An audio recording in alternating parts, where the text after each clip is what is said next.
అధికారంలో ఉంటే కాంగ్రెస్ కమ్యూనిస్టులు బీటీఎం గా అధికారంలో ఉన్నారు.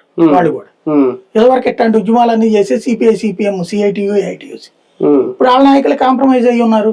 మేబీ వాళ్ళకు కూడా 10 బస్సులు మీరు కూడా పెట్టండి అని చెప్తారు కావాలంటే. వాళ్ళలోనే యూనిటీ మిస్ అవుతుందా? ఎప్పుడో పోయింది అది. యూనిటీ ఉంటే గనక ఎన్ని భూములు వాళ్ళ ప్రైవేట్ అవుతాయా? కొంతమంది కార్మికులు వ్యతిరేకిస్తున్నారంటే మాట్లాడతారు, స్టేట్మెంట్ ఇస్తారు.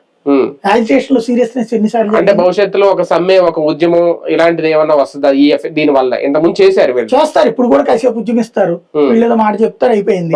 తర్వాత నిదానంగా జరిగిపోతానే ఉంటాయి. ఏ టైంలో ఇప్పుడు నేను చెప్పాను కదా, సంరక్షణ అని చెప్పినటువంటి మమ్మల్ని అందరినీ కూడా పిలిచినటువంటి వాళ్ళు ఇవాళ 3000 బస్సులు ప్రైవేట్ వాళ్ళే పెట్టుకుంటే ఏం చేస్తున్నారు? ఇన్ని వేల బస్సులు స్లీపర్ బస్సులు ఇవన్నీ తిరుగుతుంటే ఏం చేస్తున్నారు ఇప్పుడు వీళ్ళందరూ?